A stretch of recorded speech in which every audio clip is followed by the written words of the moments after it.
Medical insurance कराना कैसा है, सही है कि गलत है? चलिए कासिम भाई से जवाब सुनते हैं। में आती है वो ये कि देखिए, वैसे तो इंश्योरेंस बहुत सारे होते हैं और इंश्योरेंस से बचना चाहिए, लेकिन मेडिकल इंश्योरेंस ये आज की डेट में एक ज़रूरत है। अब देखिए, आप ये जो खातून हैं जिनका मैंने FH मेडिकल कॉलेज में ऑपरेशन करवाया है, इनके शौहर के इलाज में उस वक्त जब ये बीमारी शुरू हुई थी पथरी की, तो 50,000 रुपये में ऑपरेशन हो सकता था। अच्छा, इनका ये छत से भी गिर गए थे इनके शौहर, तो तकलीफ और भी बड़ी हुई थी। तो 50,000 रुपये में टोटल ऑपरेशन हो सकता था। जो बीमारी इतनी बढ़ गई है वो बीमारी उसी वक्त कवर हो सकती थी, लेकिन पैसे नहीं है, 50,000 रुपये भी नहीं है। ऐसे ही एक साहब आए थे, उनके बच्चे का ऑपरेशन होना था, ब्रेन हेमरेज था उसको, शायद माइंड की कोई प्रॉब्लम थी, तो उसमें 1.5 लाख रुपए खर्च हो रहे थे, सॉरी 1,30,000। उनके पास 50,000 रुपये थे, बाकी का अमाउंट नहीं था। वो मेरे पास आए थे, तो वो परेशान होते फिर रहे थे, चंदा करते फिर रहे थे। ऐसे ही बहुत देखने में आता है कि 50,000 रुपये का एक छोटा सा अमाउंट जिसके लिए लोग जो है ना मारे मारे फिरते हैं, मरीज को अपनी आंखों के सामने मरता हुआ देख रहे होते हैं। कोई किसी की मदद नहीं कर रहा है आजकल के टाइम में। तो अच्छा, दवाएं भी इतनी महंगी हो गई हैं, इलाज भी इतने महंगे हो गए हैं, और ये प्लानिंग के तहत महंगे किए जा रहे हैं।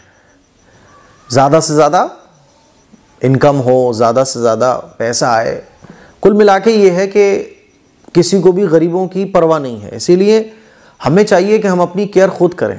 एक तो तरीका ये होता है कि हम कुछ पैसे जोड़ जोड़ कर रखें।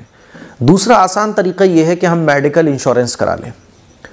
इस पर मैंने अब तक खुलकर इसलिए नहीं बोला था क्योंकि ज़्यादातर लोगों की राय ये थी, बल्कि अक्सर फतावे ये थे कि मेडिकल इंश्योरेंस कराना जायज़ नहीं है, और कराना जायज़ भी नहीं था।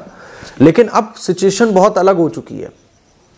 अच्छा, मेडिकल इंश्योरेंस के बारे में आप देखें कि इसमें जो है ना, जायज़ का पहलू ज़्यादा है, नाजायज़ का पहलू कम है।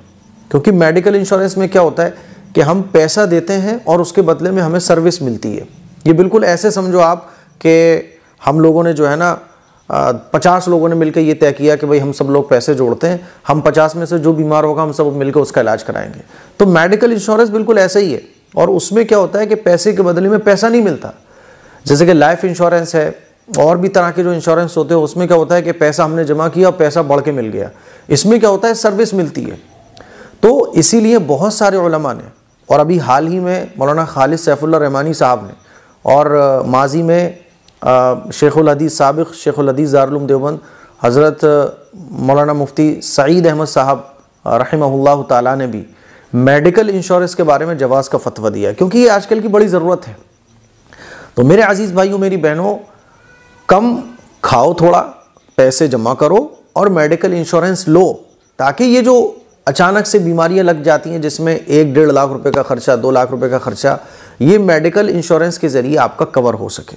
तो मेडिकल इंश्योरेंस लेना एक ज़रूरत है, और ज़रूरत की वजह से इसके जवाज़ का फतवा है हमारे इंडिया में, और मेडिकल इंश्योरेंस ले सकते हैं। समझ रहे हैं बात को? इसीलिए दूसरों के सामने हाथ फैलाने से और अपने मरीज़ को अपनी आंखों के सामने तड़पते हुए देखने से, इलाज के लिए दर दर भटकने से अच्छा है कि आप मेडिकल इंश्योरेंस के पैकेज को देखिए और एक मेडिकल इंश्योरेंस लीजिए, ताकि आपकी फैमिली में जब कभी कोई बीमारी आ जाए तो आप मेडिकल इंश्योरेंस का क्लेम ले सकें और आपका इलाज अच्छे से अच्छे हॉस्पिटल में हो सके। हो सकता है अब बहुत सारे लोग मुझे बोलने लगे ये गलत है, ये गलत है, लेकिन मैंने आपको बता दिया, दुनिया के बड़े बड़े मुफ्तियान इज़ाम ने, इंश्योरेंस तो गलत है लेकिन मेडिकल इंश्योरेंस में सूद का पहलू नहीं है। क्योंकि मेडिकल इंश्योरेंस में क्या होता है कि हम जो अमाउंट देते हैं उसके बदले में हमें सर्विस मिलती है। समझ रहे हैं बात को?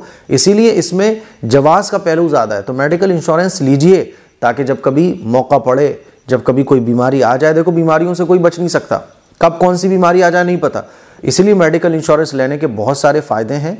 उसको आप फ़ायदा उठाइए ताकि आप दूसरों के सामने हाथ फैलाने से बच सकें। बीमारी के आलम में मैंने देखा है कि रिश्तेदार, बहुत करीब से करीब आदमी भी काम नहीं आता, सब खड़े हुए देख रहे होते हैं। कई बार तो ऐसा हुआ है कि बिल जो है बकाया है मरीज के घर वालों पर, अब हॉस्पिटल वाले बॉडी नहीं दे रहे हैं कि पहले बिल पेमेंट अदा करो उसके बाद बॉडी मिलेगी। सब लोग खड़े हैं, सारे रिश्तेदार भी खड़े हैं, लेकिन 20,000 रुपये का बिल है, कोई आगे बढ़ के देने को तैयार नहीं। कोई ये नहीं कि 1,000 रुपये जमा करे, लो भाई बॉडी हमारे हवाले करो, बिल पे करना है, कोई नहीं पे कर रहा है। तो कई बार ऐसा हुआ है कि हमने अपनी जेब से पे किया, ले भाई। तो इसीलिए जो मौलाना खालिद सैफुल्लाह रहमानी साहब, मुफ्ती सईद अहमद साहब और भी दीगर उलमा इकराम ने जो इसके जवाज़ का फतवा दिया है, वो इसीलिए दिया है क्योंकि मेडिकल इंश्योरेंस में सूद नहीं है। जो गलत जिन चीज़ों की वजह से इसको नाजायज़ कहना चाहिए वो इसमें नहीं है। इसीलिए आप मेडिकल इंश्योरेंस लीजिए ताकि मुसीबतों से आप बच सकें।